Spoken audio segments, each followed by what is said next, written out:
Welcome back. Head to your public library for a powerful and thought-provoking journey into forgiveness. We have Doctors Anthony Thompson and Barbara Boatwright here with more. Good morning to both of you. Good morning. Good morning. Yes, for sure. We appreciate your time today. And you guys have created an hour-long program at the library and this experience for people.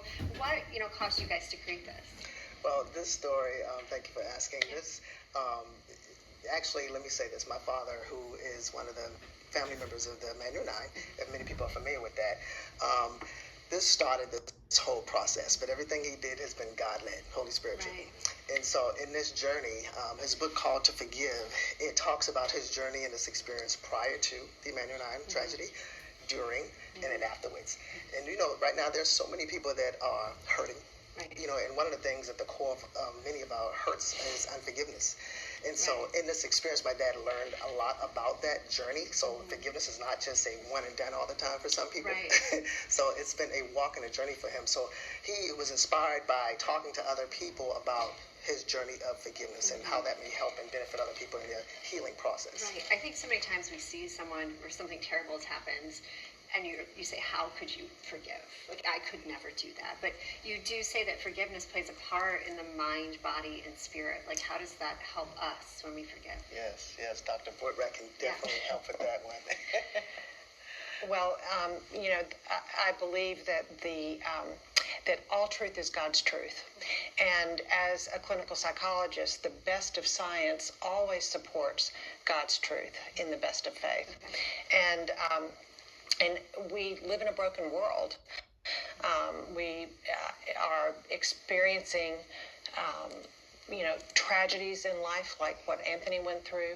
We have sin that's that we've done to others, that we've had done against us, and in that broken place, how do we come through it in a way where that event no longer defines us?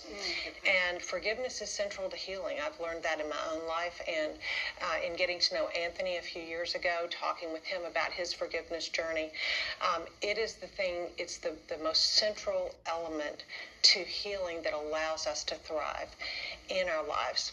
We have found, there's a study out of Harvard, it's now 85 years old. It was started in 1938.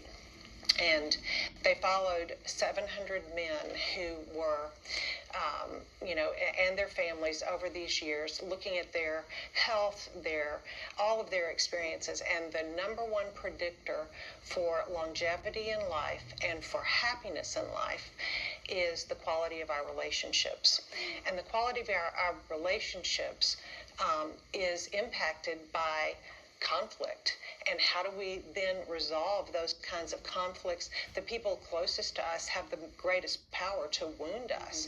And so how do we navigate those waters so that we can enjoy a long and healthy life?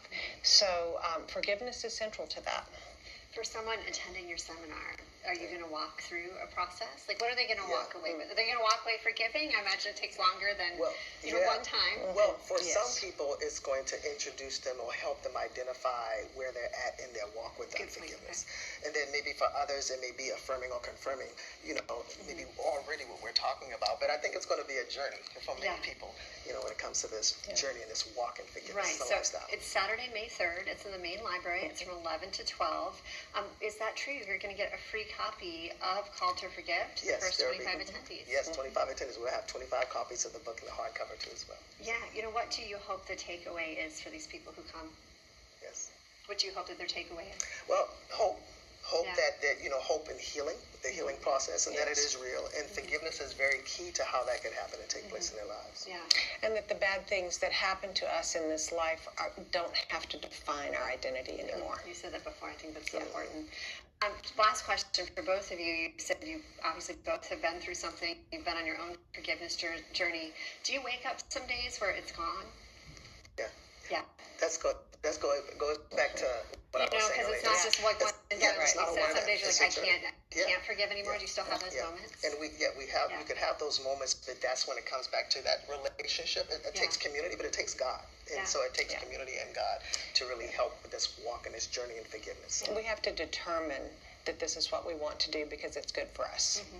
Thank Thank you guys so much. Thank you. Do people need to sign up ahead of time? I know we've got is it one It's One New, so they can go to the website. It's Okay. onenewhumanity.chs.org. or myliferesources.org or ccpl.org. Yes, and they don't have to register, but they can Yeah. come. It's on 68 Calhoun Street, right at the main library here in Charleston, South Carolina. So even if it's a last minute decision, you can Yes. still Absolutely. Yes. Guys, thank you so Thank much you. for your time. Thank you so Again, much. we'll put everything up on the screen. It's Saturday, May 3rd from 11 to 12 at the main library auditorium, which is right there on Calhoun Street. Totally free. And again, if you get there early, you're going to be lucky enough to get one of those books called To Forgive by Reverend Anthony Thompson. We are back with more Low Country Live right after this.